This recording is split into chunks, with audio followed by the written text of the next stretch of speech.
When we talk about God's mercy, doesn't it seem like we're kind of overlooking what bad things actually are? A lot of people that I know that talk about mercy will say, yes, mercy, mercy, mercy. God's mercy, I can accept it in our lives. But then you talk about Hitler, Putin, so many other people, and even just our neighbor, or my ex-husband, and you're like, no, but they went a little bit too far. No, we can't just forgive and forget. No, God's mercy there, that would be unjust. So doesn't it seem unfair in certain cases that God's mercy can just kind of flow over and everything's okay again? The first thing we have to understand is that God is the first person who understands what justice is, and he understands it way better than you and I do. And the proof of that is on the cross, because he is so aware about how horrible it is what that other person did to me, or what that other person did to an entire nation or to the world, that he sent his only son, and he sent him to die in the most terrible, horrible way on the cross. So yes, God knows what it is to have to pay the price for somebody's sin, because he paid not for anything that he did, he paid for our sin. He knows what justice is, and his justice is mercy because he took it on himself. But then the second part of this is that, okay, so he has decided to do that, which I personally am super grateful for, because I prefer to be able to hang on to his mercy instead of having to realize that, I'm not able to kind of fix the mess I made myself. So personally, super grateful for that first part.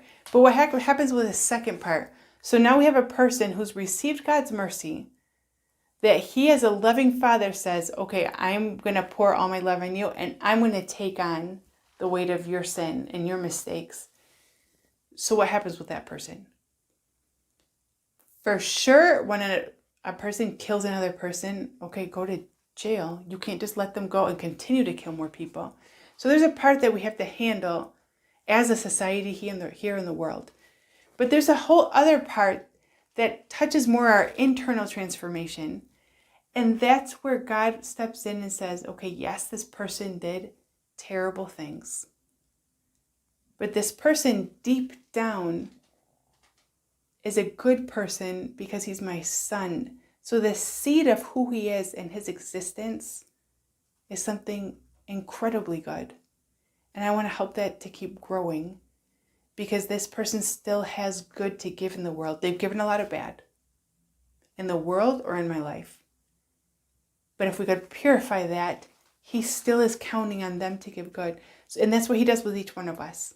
He ends up leading us through a path of conversion where he says, okay, let's keep weeding these things out. But mostly, let's keep cultivating this good seed that's here and letting this plant grow.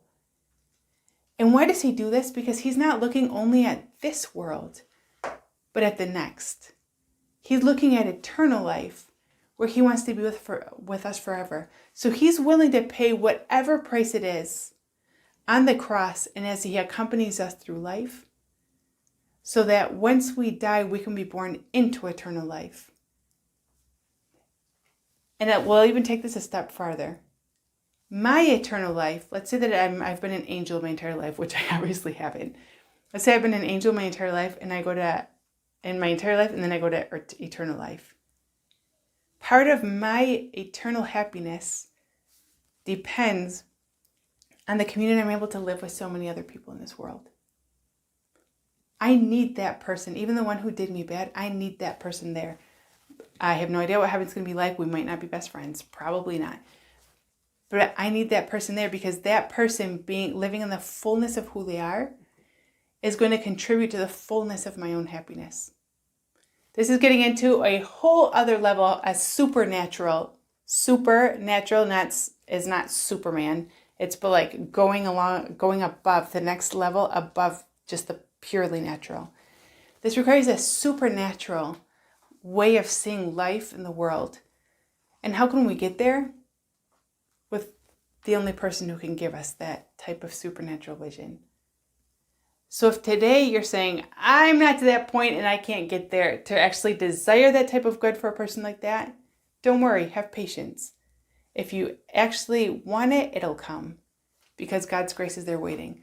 But if you're already feeling that desire that I want to see people in a different way, I want to see myself even in a different way, then start asking God the grace and start going to the gospel, not interpreting the gospel according to my own criteria, but letting the gospel speak to me and teaching me a new way of looking at reality so that together we can all live in the fullness of life.